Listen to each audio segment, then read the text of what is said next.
grease in a grease boy, ain't right.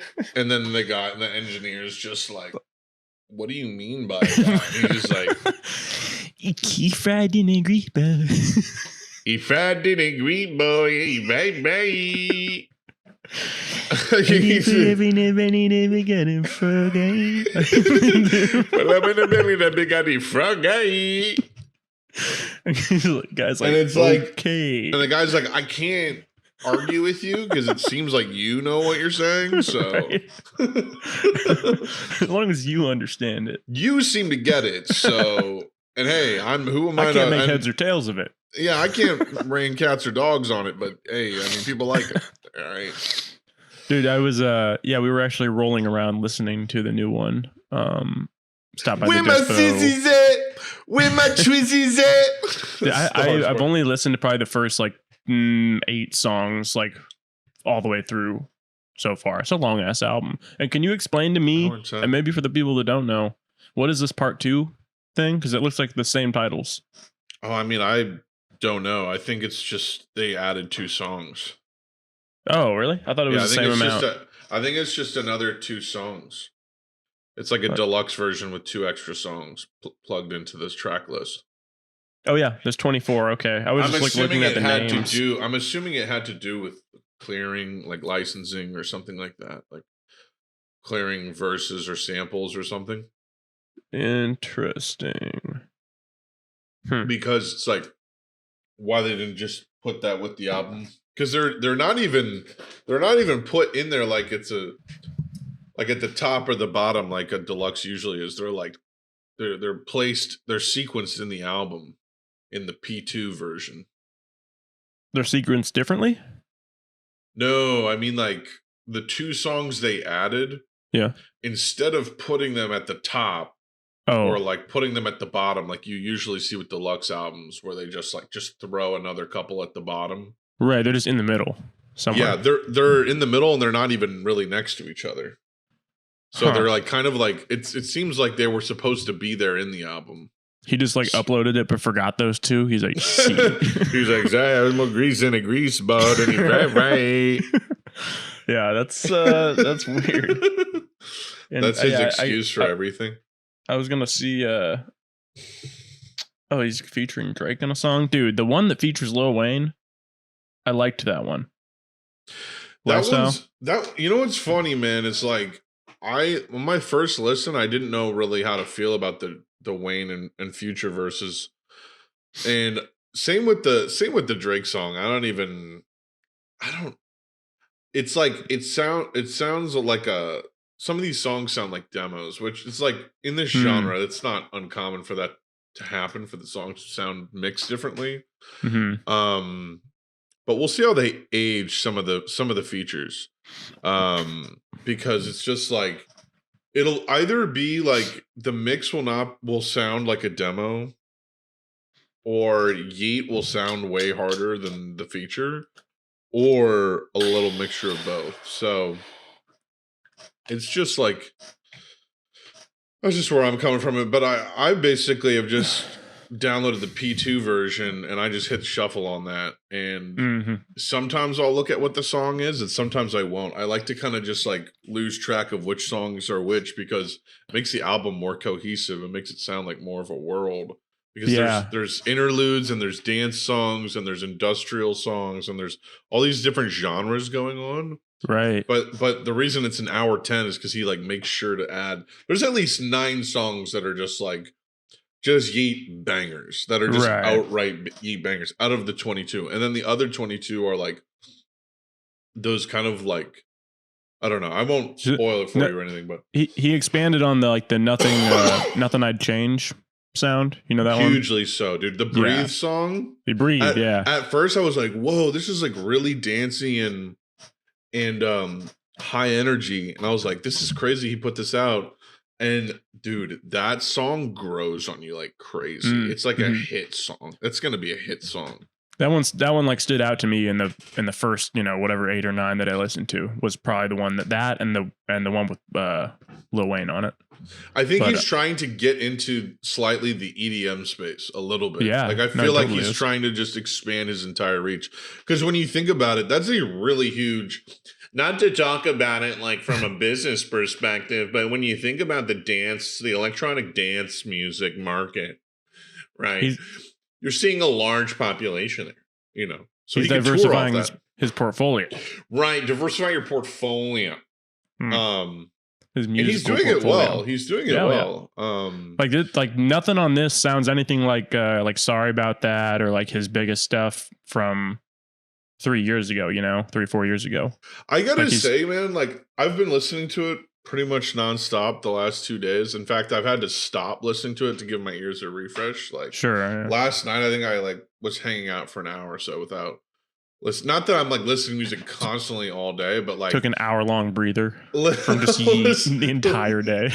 No, I'm not. I'm really not blasting it the entire day. But it's like when I go out to smoke, I'll bring my headphones, and when I like play a video game, I'll have it on the background or whatever. But it is such a stimulating, loud, distorted album. And it's so like rich sonically in a way because there's so many layers of vocals and stuff and crazy just shit going on. Yeah. And then it's also just rage music, so it's inherently kind of like it hits your head a certain way, almost like a nicotine high or something. Like it's like like it just hits your head. And so it can give you a headache after a while, like just like metal music or any loud music.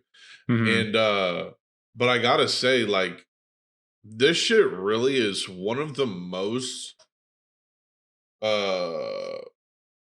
I'd say this is like one of the most creative and unique and hype and exciting albums that I think I've ever heard. Damn. Well, let me finish. In the period. Like SoundCloud trap and then rage, post just trap moving into the rage era, like those two eras combined. The only thing I can compare it to is the Cardi albums, but when you think about it, Dial It was really exciting for me. I was extremely excited when Dial It came out. My girlfriend can attest to that. She was there and watched me geek over that album coming out, because you got to remember, we had Playboi Carti's Self-Titled, and even that album came out after we were dying for a project for years from him. I'd probably been listening to him for less than a year at that point when his album did drop. Like I think I got into him late, like fall of 2016, I think is when I really started listening to him. And so his project didn't come out till May. And Magnolia was like, for me, the first, like, hearing the first Pierre beat, basically. Woke Up Like This was another one. He posted that on his SoundCloud before his album came out. But that was like the lead up to it.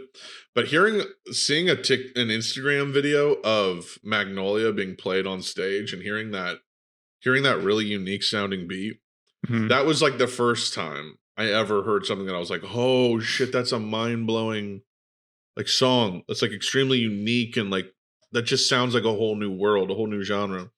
And for a while, Cardi was like that. But like when you think about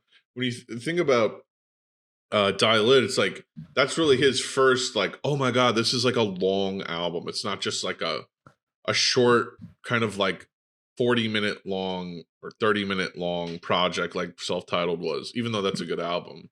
In my opinion. A lot of people didn't like it. But fucking Dial It was cool, and it was like, I think it was embraced, and I think it was given some acclaim for sure. I think it was, I think those that know that was an iconic album. That's like the Nevermind of the fucking trap era or whatever, the SoundCloud era to me. And then whole lot of Red for me is just like, I would compare this album to that in the sense that it creates its own sonic world that's totally original to the creator and inspired by what came before it, very obviously and clearly, but synthesized into something that only the creator could make. And I think in that sense it's true. But also you have to remember, Whole Lotta Red, his fans fucking did not like that shit. Dude, it gets clowned on to this day. It's like a meme that it was bad. Yeah. Yeah. Which is like nuts to me because I like the sound of Whole Lotta Red more than Die Lit. I think the songs there's more consistent songwriting and like catchy hooks maybe on Die Lit, or like the peaks are higher maybe. Maybe not though, because some of the peaks on Whole Lotta Red are nuts. But I don't know. It's been a while since I've listened to Die Lit, like the whole thing. I agree. Once you hear Whole Lotta Red, you go back to Die Lit, and you hear all these songs that don't feel relevant anymore. They're really good, but they were really relevant and hip when I first heard them. Now they're just kind of nostalgic, so I don't really keep them in rotation. All the Yeat music still sounds relevant. That's the difference between like certain shit. Is like Radiohead will always sound relevant because it's about the end of the world, like industrialization causing humanity to kill itself, basically. And that's always going to be relevant. This 2093 album will always be relevant. The sounds of the drum and bass artists, like LTJ Bookham and shit, those are always going to sound relevant because they were thinking ahead. And it came from a real place. And Whole Lotta Red definitely still sounds relevant as hell. Super. That will also, that's a very futuristic album. Like that album basically suggests what rock music could be if music actually truly did evolve. If the genre of rock did actually evolve to another state, what would it be? It would be something like that. Like that's what I think the premise of that album is to me. But also you have to understand, like he clearly made that shit in like 2 or 3 weeks. He made that shit last minute. Whole Lotta Red? Yeah. Oh yeah. And no, I think the kid's name is like Joy Division. Yeah. He's had interviews where he's like, oh yeah, he made that shit in like a week. It's the hardest I've ever seen anyone work. And he probably just made like 20 songs or 40 songs. I don't know how many, who knows how fast he works, but he probably made a ton of fucking songs, right? And then just chose all the hype ones and just mastered it and put it out with a couple of other songs that people weren't, like Place was on that. I'd been listening to that since like 2019. So, anyhow, like this album to compare it to that, because I'm trying to like think, I'm basically trying to give it its flowers because when I look at those Cardi albums, that's the only ingenuity level that I would be able to compare it to. What about like Uzi's first album? I was gonna say Love Is Rage 2 is one of my favorite albums ever. And I think it's the greatest album of that cutesy poppy sort of SoundCloud plug sound, like and mixed with like the kind of futuristic driving anime sound. I think it really pushed things forward. I really love that album too. And I think that would be another thing. But like the I don't know, just the breadth of this album's creativity is so massive. And also like it's like he's playing like a God character or something. He sounds like God. Like at this point, he's talking about God. He's talking about being a CEO, a trillionaire, a God. Like but it's like in this way where it's like he's not doing this schizophrenic Kanye, shit where he's like, I'm literally God. He's just talking about like comparison to you, I'm God. Like I might as well. Trying. Yeah, he's like, compared to you, I'm God. Like that's how it sounds. And it sounds like he doesn't need anything because he's just so powerful. Like what, sounds and like that's very light work. Yeah, it's like, and that's very relatable, as I feel like that's part of the reason I relate to his lyrics so much is because it comes from a place of confidence, and it comes from a place of self-knowledge and I don't know, like really creativity and independence. And he doesn't like use a lot of features. He doesn't speak about real life shit as much as, and when he does, it's like he's mentioning like Osama bin Laden or some shit. You know what I mean? Like it's like crazy. Like his references, you mean, in the songs? Yeah. So he's not like, I don't know. It's just like he's created this sound in this world so quickly. And then he's had enough albums and enough touring already where he's just like continues to develop. And it's like he hasn't even really developed any sort of like complex stage presence or stage show or performance. Like it's really just background visuals, music playing loud as goddamn shit, and the entire crowd going crazy, and him just kind of like adjusting his mask and rapping the whole time. That's really what he does. Right. And he'll just throw his hands up and stuff, and that's kind of what he does. But it's like he could continue to develop and do all these things, and he already has a massive audience that he hasn't pissed off at all because he keeps feeding them. And it's like, dude, like, and it's funny because like, the stigma is that like like middle schoolers like him, like he's young boys, like young teenagers. Even though there's tons of adult Yeat fans, right? But and it's like the consumers of the next 5 years you're talking right? About? Yeah, exactly. Those kids are going to be, going through their 20s in the next 10 years. They're going to graduate from college and then they're going to have a job and spend that money to go see Yeat. Yeah, right. That's what I'm saying. Mm-hmm. So yeah, he's only even with how prolific he's been, and what is he, like 7 albums deep now? Like. He's only just getting started. No, 4? I guess 4 if you're just counting studio albums. Not 4 projects, 4 albums. Right. Was the one from last Alive, year? You've got Life, you've got Afterlife, and you've got even though Life was like an EP. Okay, yeah. Up to Me, Two Alive, Afterlife, 2093. One each year for. Yeah, Up to Me, Two Alive, Afterlife 2093 are the albums, yeah. And then, but he put out Life, which is like a 30-minute long project. Right. Yeah, I consider them all albums. I mean, Life is so good. I'm trying to see. It's really confusing. Yeah, it's an EP. Flawless, yeah. Yeah, there's fucking 12 songs, dude. There's a goddamn 12-song album. Yeah, he's got 4 mixtapes, and he's like, I'll just put out an EP, and it's 34 minutes long. Yeah, dude, it's sick.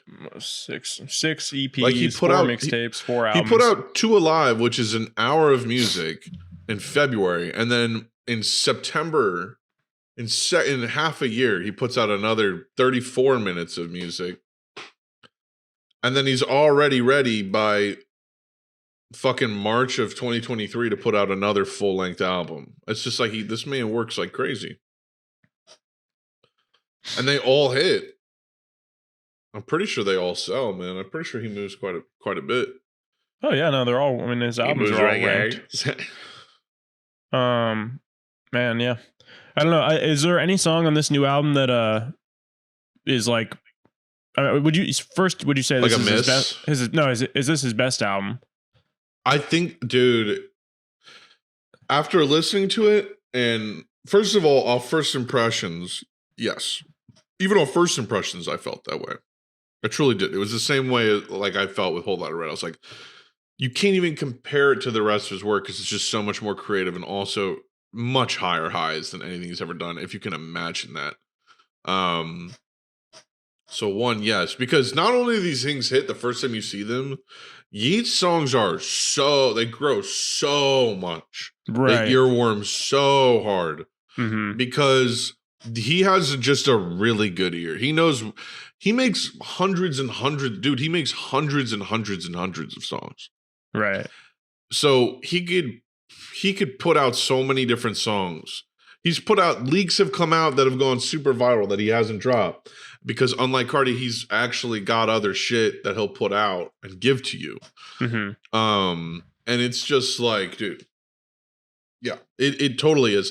And then after sitting with it for a couple days, it's just like, it's obviously his best album. And you said the higher highs than ever before. So you're saying your new favorite Yeat songs are on this album? Dude, I mean, listen to yourself, man. Oh, I played too. I think you're halfway through. Oh yeah, no, and you got to sit with some of this shit too. You got to listen for to sure. it. But I got to listen to it with headphones and in the car. I was 7 songs through and I was like sweating. I was like so.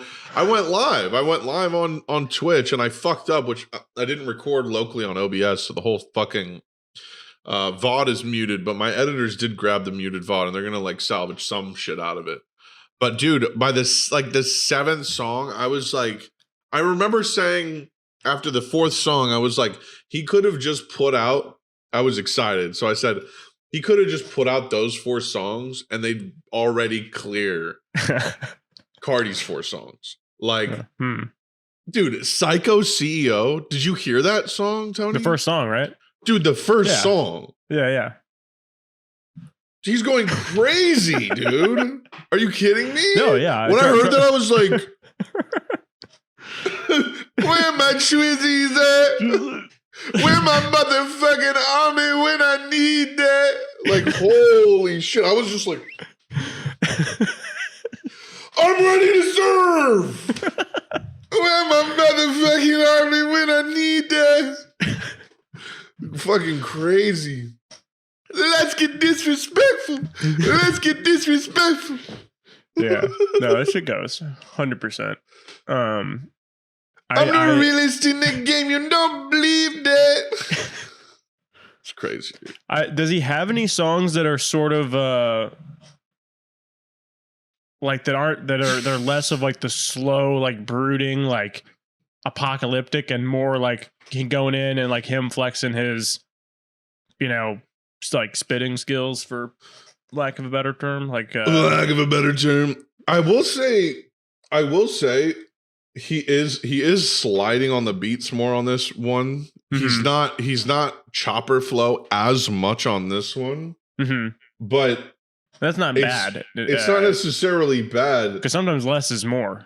Yeah, because like it's all about the vibe. Totally. I will say like he's just so good at that always like. I just always love hearing that, like, sorry about that, out the way. I mean, you heard the song Nothing Changed. Yeah, no, that was great. That one was crazy. Yeah, I mean, he doesn't go chopper flow as much, but like, it's funny because like, what song did you hear last? The one with Lil Wayne. Okay, yeah, this shit's just getting started for you. This shit's just getting started. Yeah. Trust me, yeah. Yeah, like Tell Me, Never Quit. Keep Pushing Right and Set It Off. Stand on It with Future. Familia. Mr. In Between It has some crazy parts. Psycho Kane is crazy. Run They Mouth is crazy. If We Being Real is the second to last song. In my opinion, that's the most like beautiful, incredible, inspiring song he's ever made. It sounds like you're a giant, like you're like a giant flying like beast on another like alien planet, but you're like the size of like a giant, like you cover like the size of a state and you're just flying over a giant alien planet. That's how it feels. Interesting. And it's just all these synthy, like it sounds like it's got all these crazy like layered sounds going, and it sounds so like the dawn of time. Like it just right. It's that trippy, like, dude, you're gonna see. Oh my god, he can like craft a soundscape, like a world in his songs. Yeah, that's it like literally sounds like him. You're on acid in the Matrix. It sounds. Right. It just sounds like remember when we were tripping in that backyard, and like remember 2020. That was the year when we tripped and we watched both Infinity War and Endgame. Oh yeah. Yeah, when we got that Airbnb. Of course. So, remember how fucking... how next level sacked off we were, like visually, like literally I was looking at the granite. Remember the pizza, trying to take the pizza out of the Of course. So like the same like weird sort of fractal worm like crawling sort of. I swear to God, I was watching like fractal caterpillars crawling on every surface. Like it was like not only was shit shifting and I wish I could see that again, man. Maybe this summer when we take those goobs we didn't take Christmas, maybe it'll be crazy. I bet it will be. And doing it during summer, just oh my God. If we've been real. Yeah, dude, that's what it sounds like. It sounds like ancient aliens, like the pyramids, like discovering the secrets. Like it's crazy, bro. It sounds like Blade Runner, Cyberpunk, Dune, fucking like crazy sci-fi shit. That's my favorite vibe in all music, like metal. Like Night Versus is a band that does that, and then Yeat, and then like Tame Impala, just like trippy, like futuristic sounding. Maybe, and Tame Impala is not as dystopian sounding as Yeat, but yeah, that general direction.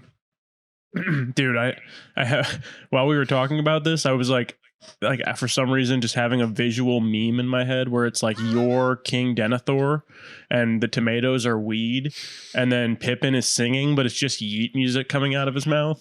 And then I'm trying to think of what's happening in the field when Faramir is charging at the what do you call it, the river city, I was just thinking like I'm trying to think of what to paste over that scene happening. Yeah, I'm Blaze, so I do know what you're talking about. Yeah, me too. That's why I thought that probably. Denethor is the guy who's eating the tomatoes, right? Yeah, he's the king he's like the steward of Gondor. Eating Yeat's music, basically. I mean, that's what I thought of at first, was the tomatoes were Yeat, but then I was thinking Pippin is singing to him. So I thought the tomatoes were weed, and then Pippin is just, his mouth is like singing like normal, but it's just Yeat music coming out. Wait, that's a good meme. So you would put the text "weed" over the tomatoes, and then yeah, you need to make that. You need to make that somehow. That could be like a video almost. No, yeah, it'd be like a little GIF meme or like I'd have to have sound, but I could probably whip that together. I might just do that for fun. Funny, dude.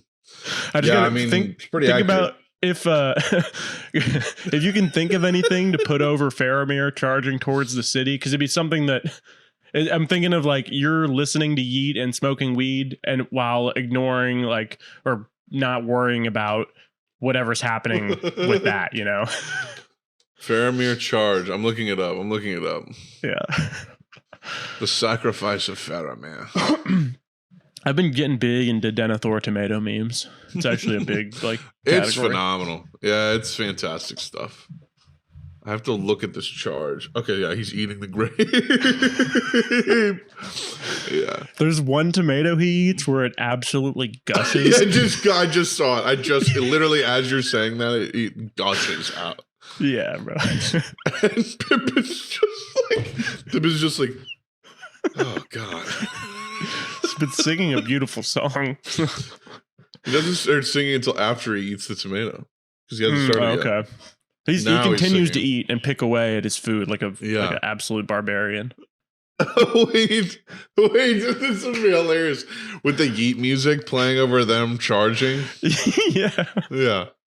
This is incredible. Yeah, bro. I'll make it happen. I know how to do this.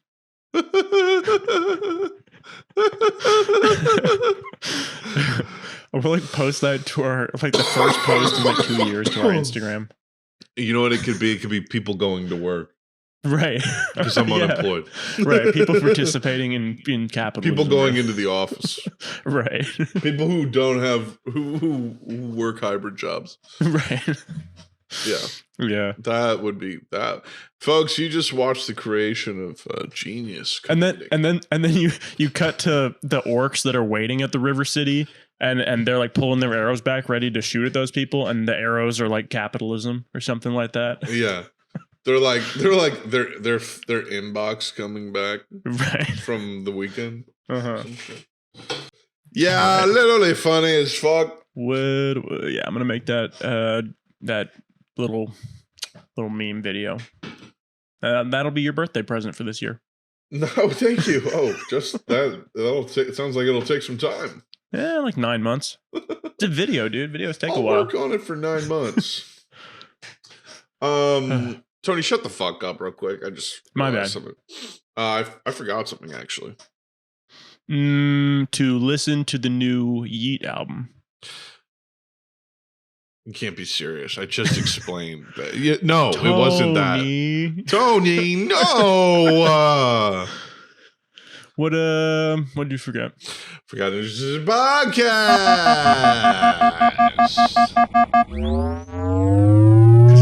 Because you're daft. It's because you're daft, man. Ladies and gentlemen, theys and gentlethems, it is February 18th, 2024 at the time of this recording. Welcome to another episode of Woken Boke. Boom! Episode 201 to be exact. I am your host, Connor Boyd, joined as always by my best friend from the great city of St. Louis, Missouri, Mr. Motherfricking Tony Goddamn Harrop. How you doing, man? I split a half-gram doobie with 2 individuals, but it really zooted me more than I expected. Okay. A half-gram doobie? Yeah, doobie do. Oh, you did that just before this? Yeah, because I wanted to listen to that new Yeat album, and as you recall, you told me, you recommended actually to me, get fried, listen to the new... Yeah, yes. Listen to the new Yeat. Guys, Tony follows directions really well. Well, it's funny. I was already planning to do that. I was like out doing that, and then I saw your text, and I was like, this guy already knows. This guy already knows. My camera doesn't know how to fucking focus on me. I don't know why it's like, wait, a giant red face looking at me? Is that what I'm supposed to focus on? A dark gray shirt? Wait, the only thing moving in the frame? Could that be it? No, better get blurred out because there's one LED strip in sight. It's like, I'm assuming that's why. Well, I guess maybe the fucking... Is it that? I guess it's not helping. Whatever, dude. Listen, we're usually joined by... We're usually joined by our best friend, Max Sanza, who also lives in the Mo. St. Louis Mo. Listen, every week we get together and we catch up on the latest in video games, the latest in current events, sometimes movies, music, manga, anime, whatever we want to talk about, we'll talk about it. You can subscribe to us on YouTube and follow us on Spotify if you are not already doing so you don't miss a single episode. Join our Discord as well. We have about 700 people now. It's very cool. We play video games a lot. There's a lot of people gaming there all the time, and I try to encourage people to play there, not just like when I'm playing. I wish I did see more people playing without me in the Discord, but you know, it's all good. People are available to play. That's what I'm trying to say. So if you ping them, they're down. They just need to be pinged a lot of the time. You can ping the general chat, whatever. Feel free to I already said that. My bad. Also follow us on Twitter. We have a Twitter at wokenbokepod and an Instagram at wokenbokepodcast to get updates on the podcast every week, and reach out to our Gmail, wokenbokepodcast@gmail.com. That's wokenbokepodcast@gmail.com with your questions, comments, and suggestions, and we will read them on the show. Links to all these are listed in the show description. Thank you so much for watching. If you're watching right now, you're about, almost halfway in, a little over halfway in. We usually go for about an hour. Okay, we might go over if we're feeling it. I can't really today, but good for you. I'm trying to think. By the way, I'm going to see a film with a friend. So we're meeting. What film is this? This is going to be The Third Man by Carol Reed in 35 millimeter. Never heard of it. Yeah, at the film ballroom. Describe By this time, you won't have time to catch me there. I'll already have seen it. But you said who? What describe the movie? Like, what is it supposed to be? I forget what it's about. It's like it's like a 40s film starring Orson Welles. Joseph Cotton's in it. It's supposed to be kind of like a seminal film for the time. It kind of like synthesizes all the styles of the time, and it's very it's kind of like a jumping off point for cinema. I remember watching a documentary film, I think it's called Film and Odyssey, something like that. An Irish guy narrates it. You can find it. I think it's called Film and Odyssey. And I just remember the story of Film and Odyssey from 2011. It's a very long documentary series about film, the entire history of film. And it's done with really good taste. Yeah, it's done with like really good. It's really well done. It's really well done. Really good taste. Sorry, this is a series or one movie or one documentary? This is a documentary series. Okay. Multiple 2 to 3 hour long chapters. Oh my God. Yeah, it's pretty long. Let me see. Actually, the story of I haven't even finished it. I've only seen the first I think I want to say I got to what did I even get to? I think I got to the 70s. So it's by decade. Yeah, I got to the 70s. Yeah, these are so long, dude. How long are they each? Let me see. How long are each of them? What is their length? What is the runtime, Mr. Anderson? List them in order from shortest to longest. Okay, the first chapter is an hour. The second chapter is an hour. Okay, so they're hours. But they're really comprehensive. It's a really good documentary. The story of film and Odyssey. That's way more digestible. Recommend you check it out. And it's really from a global perspective too. It's really well done. Does it start in the 1800s? Isn't that when the first films were? Yeah. Oh, it starts when film started. Right. Yeah. Crazy. So pretty dope movie. But I remember when they got to the third man, that was like a pretty big deal. That when that film came out, it was pretty influential. In fact, I'll probably go back and look at that before I go see it or something. I don't know, but yeah, Orson Welles. I know him. I know him from Transformers. That's right. He was Megatron or Megazord. He was Unicron. Unicron. Yes. The planet. That was his biggest role. Unicron. Yeah. I mean, what he was known for. Theoretically, like Unicron, that's the biggest character. Oh. Ever, you know what I'm saying? Pretty massive. Was that like a pun? It was just a joke, I guess. Yeah. Little improvised joke there. You said it so straight faced, like I couldn't tell. Yeah, sarcasm. Good stuff. That's funny.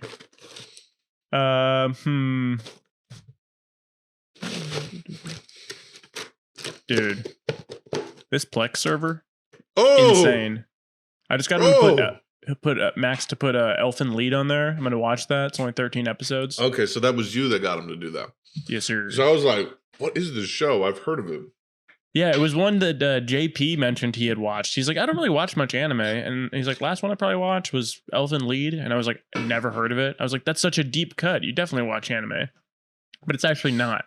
It's like it's like one of the... It was on TV, probably. It's a classic, like kind of Cowboy Bebop. Maybe not quite that famous, but, I mean, do I have to just sit back here? What does it want from me? Be the same size as me in the frame. So we're consistent. Yeah, and show off the t-shirt too, because it's a cool t-shirt. Yeah, dude, it is a cool tee. Using the stingers or whatever the fuck they're called. The spikers. Yeah, called spikers? Is that what they're called? Spikers. I feel like they are. Maybe something else. I forget. That's bad. That's bad of us though. That we don't know the names. That we call ourselves Halo 3 fans, but we don't know the names. I mean, who used these fucking weapons? They're ass. No one used these shits.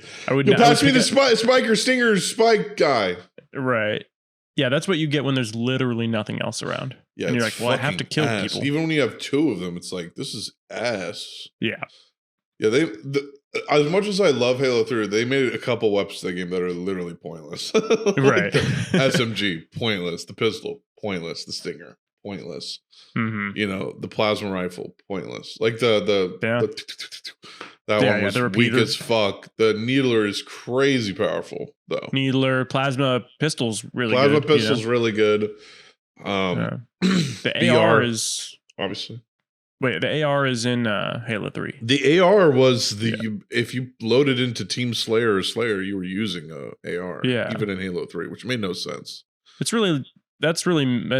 It's not like total garbo, but any of the better weapons will beat it. Yeah, I mean, you always, if you that was what was exciting, is like you could pick up a BR and then suddenly you have a BR and they have an AR, and that's a dynamic you don't run into a lot.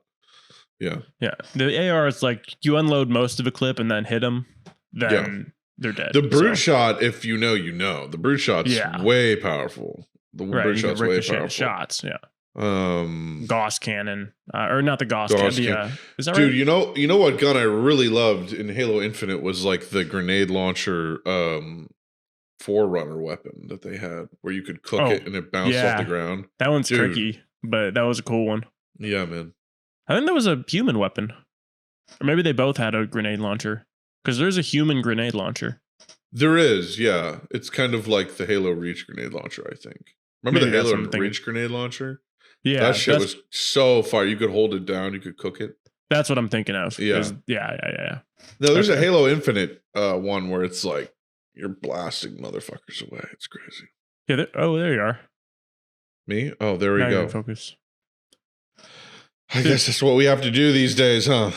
Dude, squeaking of video games. Helldivers 2, I've been seeing it all over. People talking about this, bro. Phenomenon, that game, eh?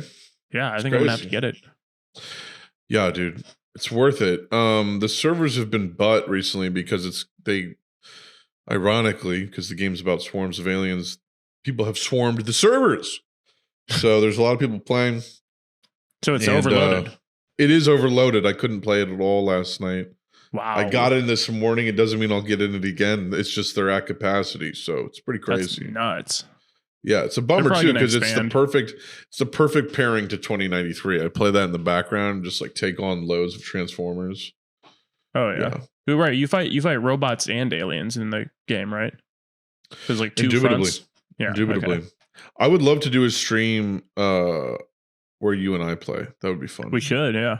You, me, Buck. Maybe we get Justin in there too, or Ian, or someone in the Discord. That would be fun as shit. Yeah. It's only a half price game too, right? It's like $30 bucks. Well, it's $40. Yeah. 40 bucks. Oh, okay. $40. Still not bad. But yeah.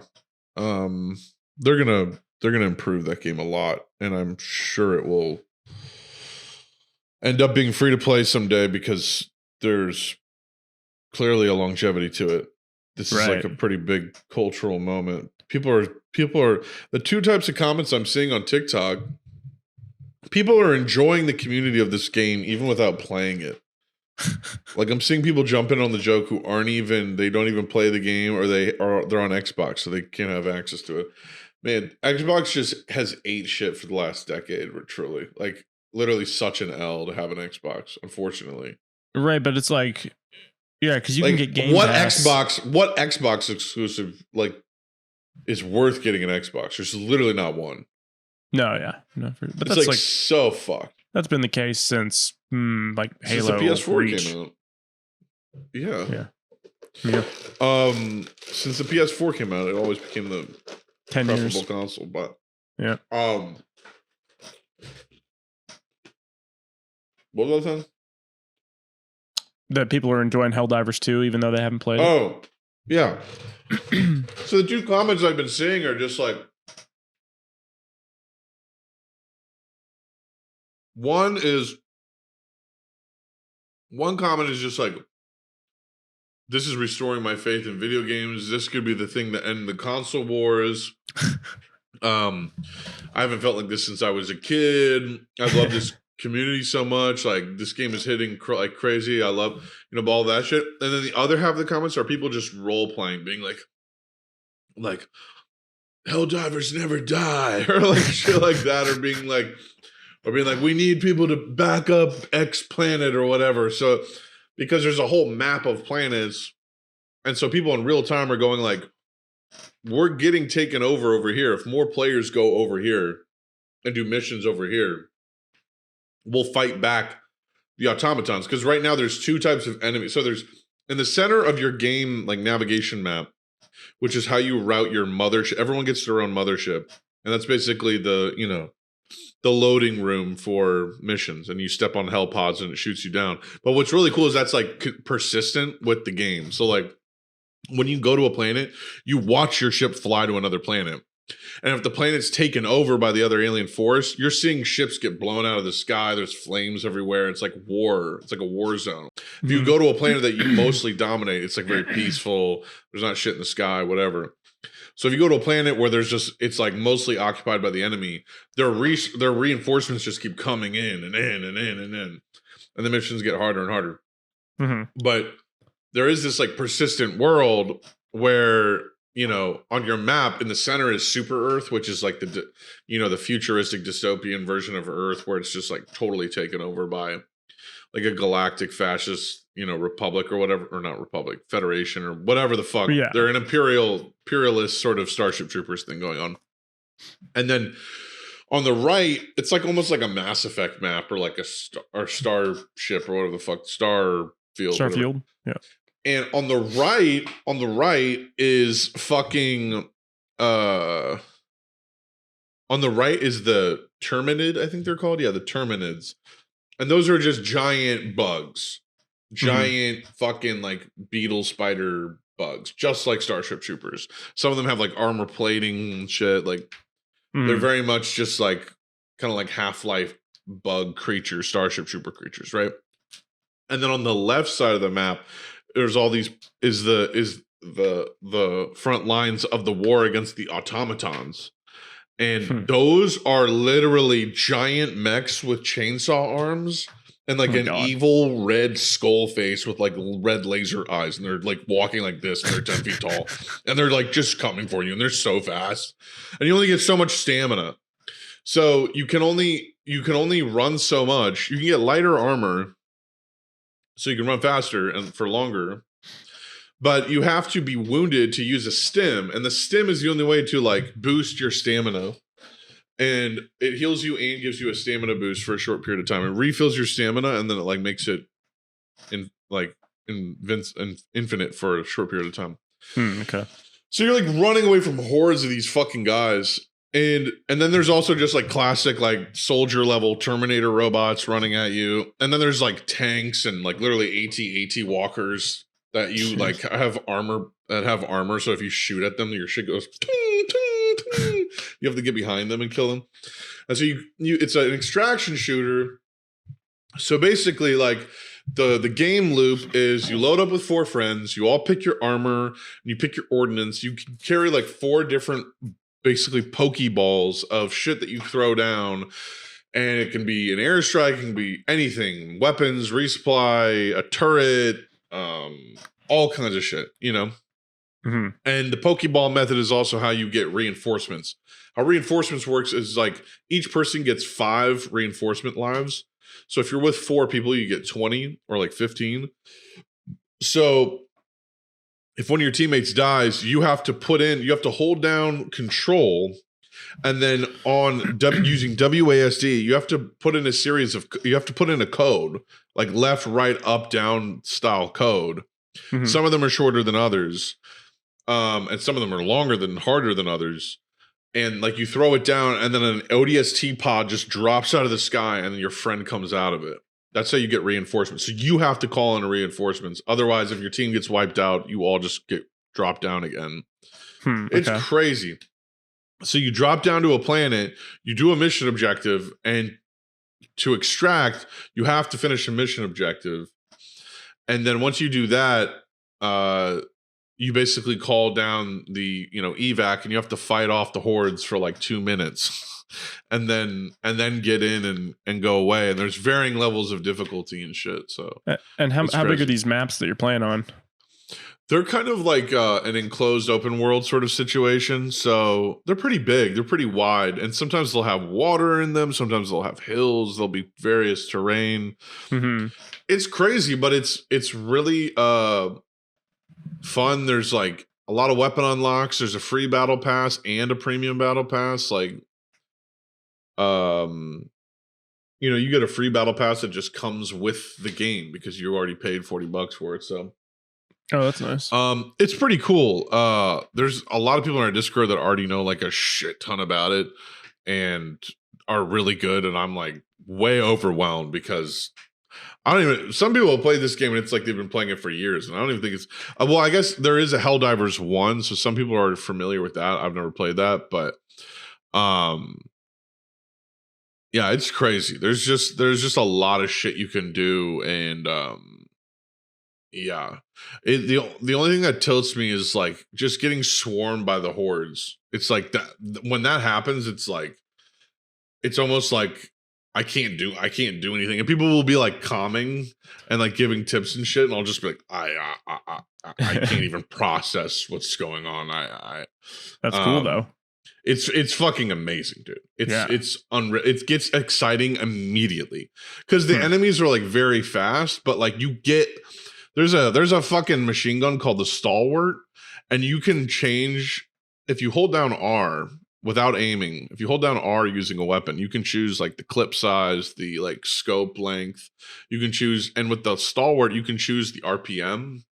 So you can make this thing fire at 1100 RPM, and so a bug will come up to you, and you'll just be like, it'll just be like a fucking Gatling gun, and yeah, it's crazy. Yeah, it's crazy. And there's just like such good like impact effects. So you just see like yellow blood splattering everywhere when you're like mowing into them. It's just like Starship Troopers. It's fucking sick. Yeah, I'll be getting this. We should play it. Yeah.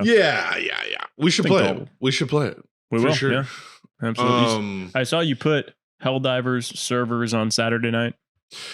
Yeah, so they literally there's 320.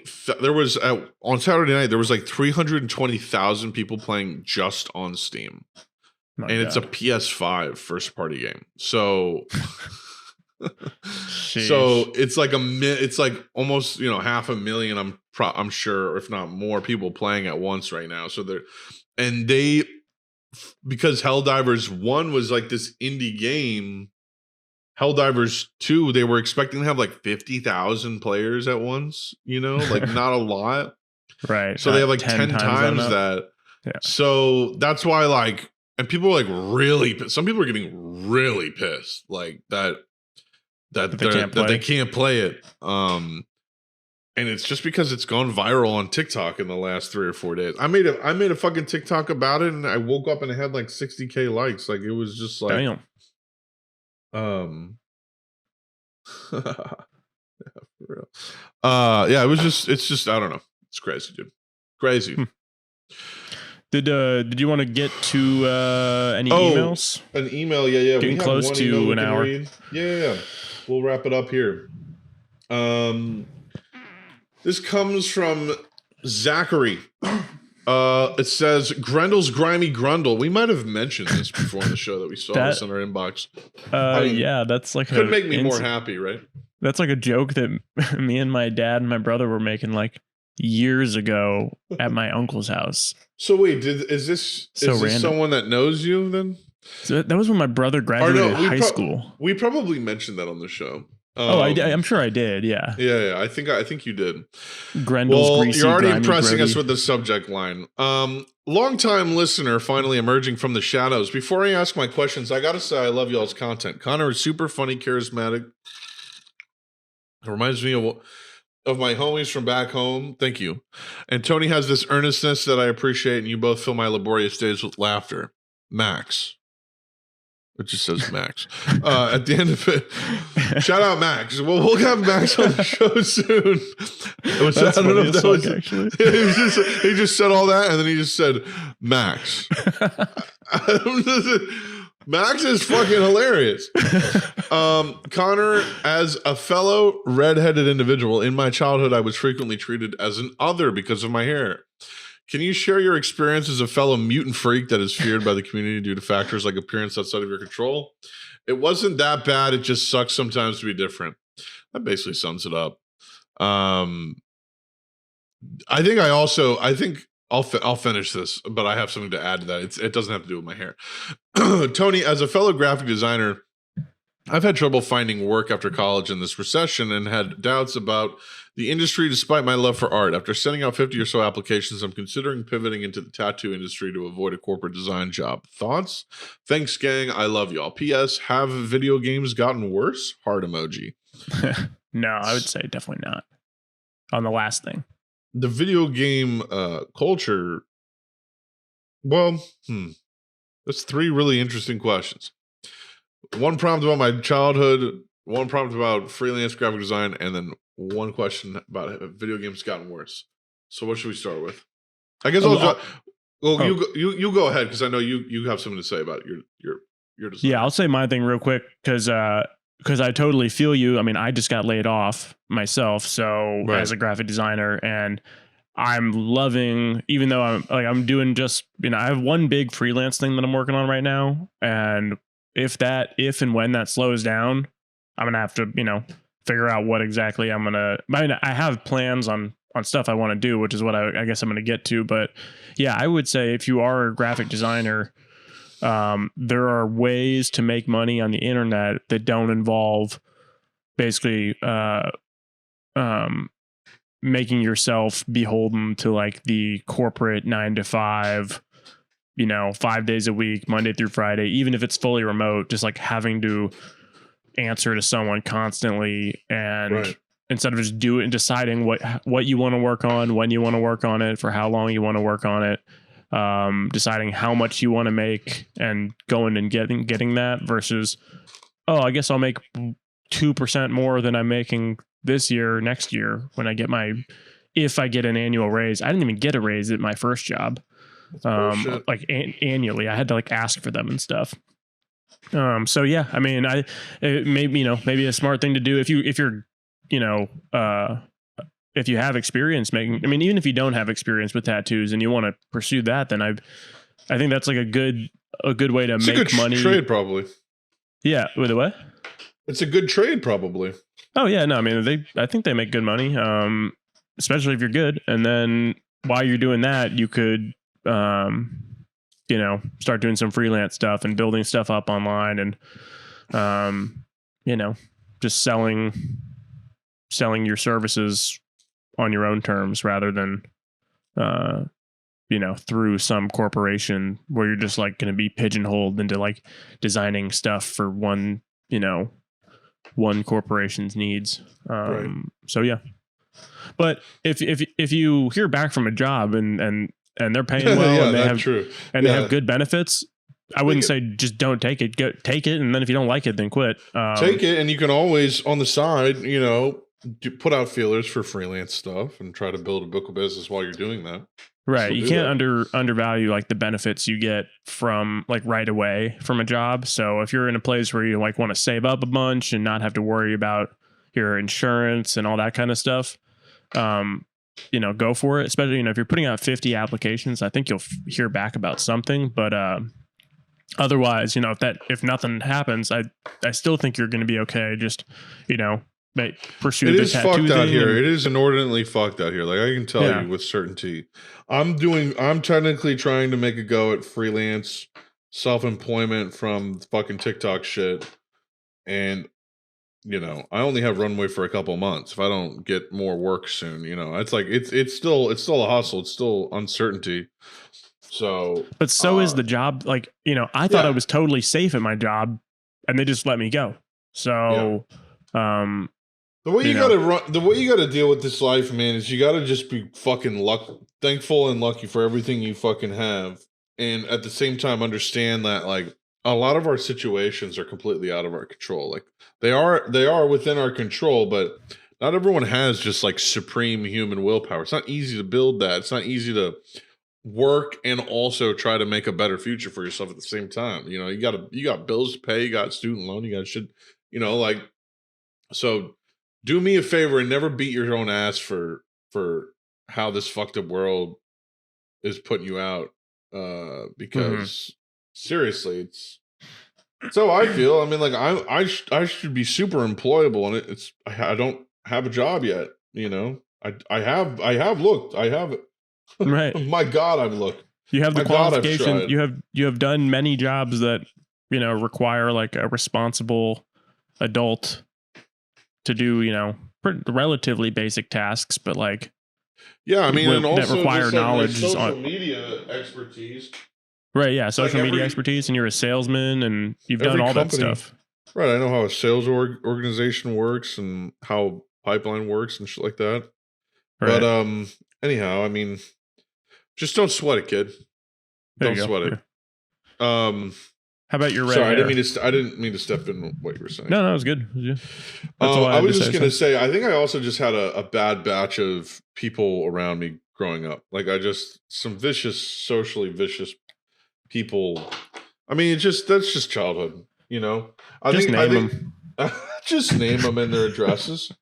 No, it's just, yeah, I don't know. I think I'm a difficult person, and I made life was just extra difficult for me because I take up a lot of space and I'm loud, and I think it's just like as a kid it was. I don't know. I look back, I don't have it all detailed and silhouetted. You know, I don't really know exactly why it was so hard. I have memories, but then I'm just like, I feel imposterish, and I'm like, was it really that bad? I mean, like you weren't, you know, was it really that bad? But whether it was bad or not, whatever I went through gave me a lot of strength, and I'm thankful for that. So, but yeah, I don't think my life was as hard because you know what? I'll say it. I don't think having red hair was hard. Being smart was hard. I think being smart's hard as a kid, you know? And being mature. Like, Tony, I think part of your positivity comes from a certain maturity, you know, that you have. Thank you. You know, and I think sense of humor in a way can come from maturity also, like perspective, especially emotional maturity, you know, like keeping them in check and staying even keeled and that kind of stuff. Which I admittedly get frustrated very quickly these days. Yeah, but you're aware of it and like consciously trying to better yourself about it versus just being oblivious to it, which a lot of people are. Yeah, or like not worried about it, trying to lie and act like it doesn't exist, or I'm not like that, or whatever, you know, and just like bullshit people. Yeah. The last question: have video games gotten worse? I would say, I feel less joy in general about video games and the sort of industry and where they are. I have far less imagination and joy about them. Actually, no, the imagination has never gone away because that only increases as things get worse, truly.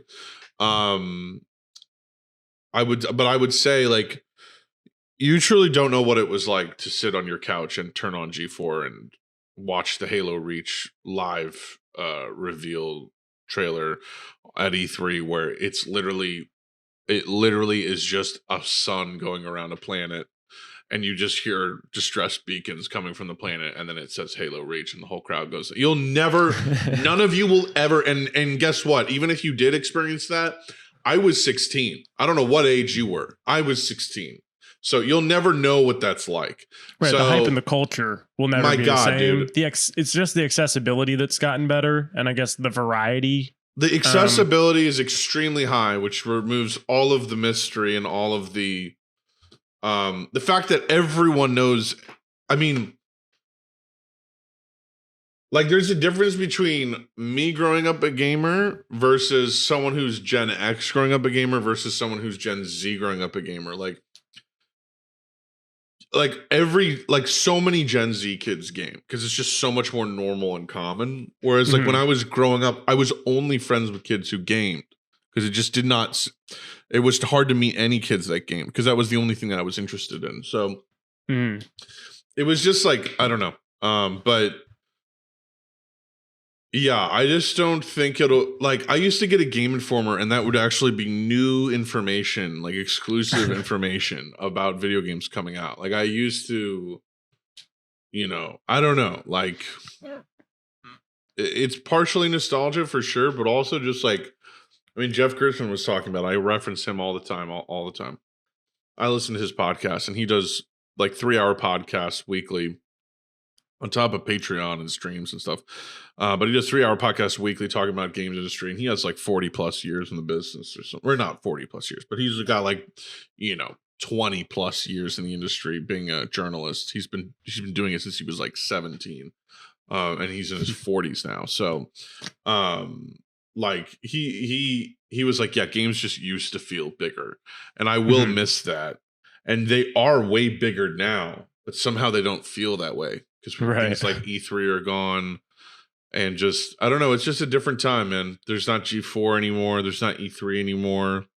There's not even Giant Bomb or GameSpot really, or any of these. IGN, I guess, is still going, but that's just, I mean, they just give everything a positive all review. These websites just turn into like chill news Twitter accounts. Like that's all they turn into.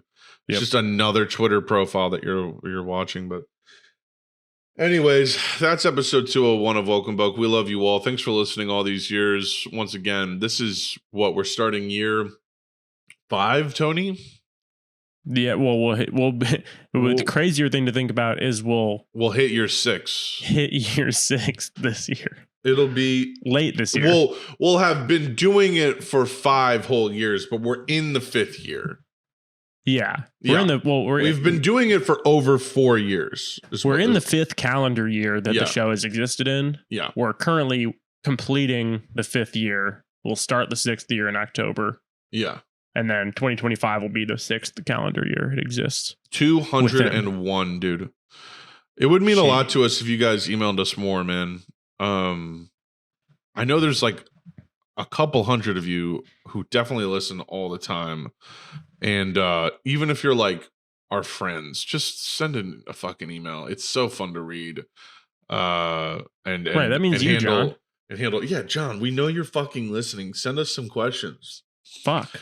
Start a new email, become an anonymous person and send us questions. I'm just kidding. Right. Pretend that you're, like a rabid fan. Yeah. There's one person we know is listening. It's John. Yeah. That's fine. He was asking, he was like, dude, where is the when we were having that hiatus, he was like, where is the new app? He was like hitting me up about it. So he's listening. He's checking in. I know a lot of you guys are. We appreciate it, man. Tony, thanks for being my special friend. Love you. Of course. Love you too, man. All right, guys. Welcome, Boke forever. Peace the motherfuck out.